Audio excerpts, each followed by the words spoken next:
মানসিকতায় যদি অ্যাবিউজ না থাকে তাহলে এই অ্যাবিউজ হবে না। সুতরাং অনেকেই মনে করে হ্যাঁ সংস্কারকে আমরা ওয়েলকাম জানিয়েছি, এখনো জানাই।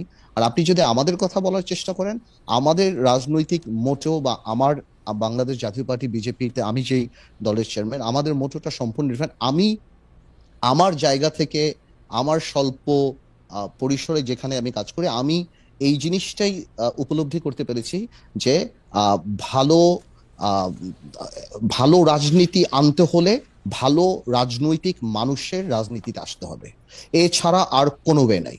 সুতরাং আমরা ওই ক্যাম্পেইনই করছি, যার কারণে আমরা ঢাকা বলেন বাইরে বলেন আমরা সমাজে সেই গ্রহণযোগ্য মানুষগুলিকে রাজনীতিতে আনার চেষ্টা করছি, যাতে আমরা আমাদের মানসিকতায় we can accommodate more intelligent and more political people than us।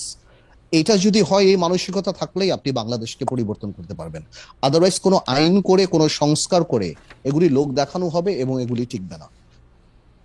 আহ, আমরা জনাব আন্দোলিব রহমান পার্থকে শুনলাম।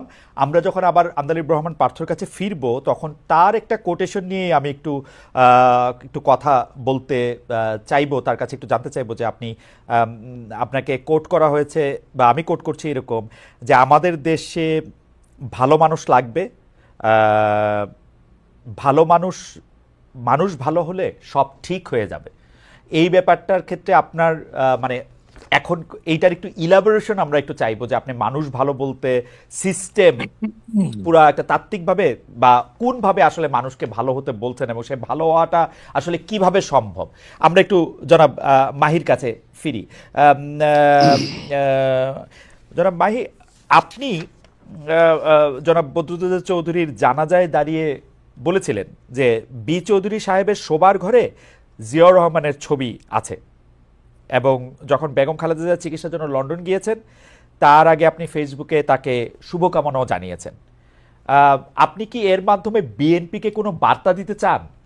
আমাদের প্রশ্নটা হচ্ছে এই জায়গায় যে কেউ কেউ বলেন বিএনপির সঙ্গে আপনাদের যে দূরত্ব, মানে সেটা জনাব চৌধুরী আজ নেই পৃথিবীতে, সেই দূরত্বের কারণ হচ্ছেন আপনি। আপনার সাথে জনাব তারেক রহমানের সরাসরি দ্বন্দ্বের কারণে বিকল্পধারা আর বিএনপি দু জায়গায় অবস্থান করতেছে। আপনি কি এটা নিয়ে কিছু বলবেন মাহি ভাই? না, আপনার পার্থর সাথে আলোচনাটা অত্যন্ত চমৎকার কিছু বিষয় নিয়ে আলোচনা হচ্ছিল, সেখানে কিছু বলতে পারলে একটু সুবিধা হতো। বাট তারপর না, আপনি বলতে চাইলে বলতে পারেন, বলতে চাইলে বলতে পারেন মাহি ভাই। তারপর আমি আপনার প্রশ্নের আগে উত্তর দিয়ে নেই।